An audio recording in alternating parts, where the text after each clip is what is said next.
Pontos interessantes desse estudo. Amostra muito grande, tá bom?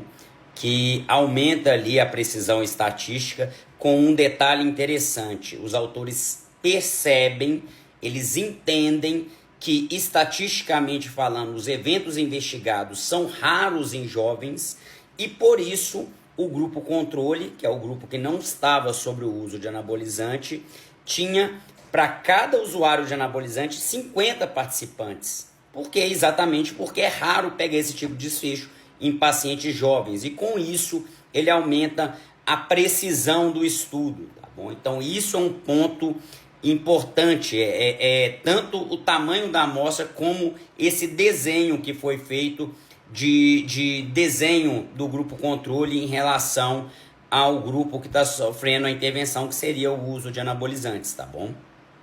Outro ponto interessante é que foi feito num país que o sistema de saúde é muito sólido em relação aos dados, tá bom? Então a investigação de ambos os grupos em relação aos atendimentos médicos e aos desfechos deve de fato ter sido bem feito, porque a Dinamarca é conhecida por ter rigorosidade com esse tipo de dado, tá bom? Esse tipo de acompanhamento médico. E também uma coisa bem legal nesse estudo é o tempo de acompanhamento, que é um tempo bem longo, né? Mais de 10 anos acompanhando.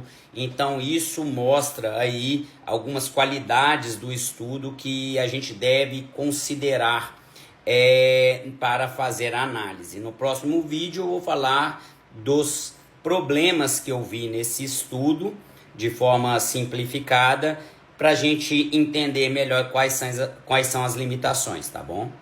As principais limitações do estudo, a meu ver, primeiro vem de um viés de seleção, tá bom? O estudo começa com uma amostra selecionada no antidoping, né? Então, teoricamente, você não começa as populações do zero e vai avaliando ao longo do tempo. Isso dá margem para o que a gente chama de viés de seleção, ou seja, pessoas que utilizavam no passado e pode ter passado mal não entraram no estudo. Por quê? Porque interromperam o uso previamente ao estudo, tá bom? Então essas pessoas entraram como não usuários, se é que entraram no estudo. E isso acaba sendo uma forma de viés de seleção que deixa os dados mais frágeis. O ideal é que você pegasse uma amostra nula e a partir daquele momento acompanhar o uso. Outro problema que eu detectei nesse estudo é a questão da gente ter poucos dados sobre como era o uso, tá bom? Então o paciente foi acompanhado mais de 10 anos, mas ele foi pego ali no início e selecionado. Ele usou depois ou não? Ele continuou usando, foi 10, 11 anos usando o anabolizante seguido, ele parou de usar ali, usou só 1 ou 2 anos. Então, isso pode mascarar o resultado. Por quê? Você não tem a precisão do estudo. Você pode considerar que esse cara usou uma vez e parou, e esse risco foi por um uso único, de um ciclo único, ou pode ser de um cara que está usando o tempo de acompanhamento seguido. E isso mascara o resultado e aí entra a charada. Esse resultado ele é jogado para baixo quando a gente faz esse tipo de análise. Ou seja, pode ser pior ainda do que a gente está pensando.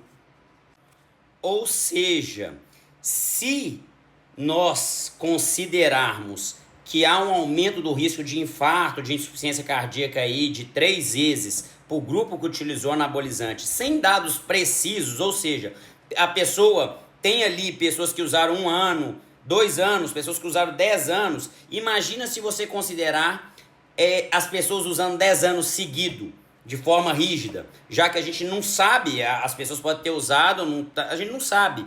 Então esse resultado é o melhor dos cenários, provavelmente. O cenário pode ser muito pior do que a gente pensa. Inclusive, muito bombólogo vai virar para você e vai falar que o risco absoluto é baixo, é só de 0,7%, mas está desconsiderando o viés de seleção que eu falei aqui e está desconsiderando essa questão do não acompanhamento de como que era o uso. Ou seja, pode ser pior.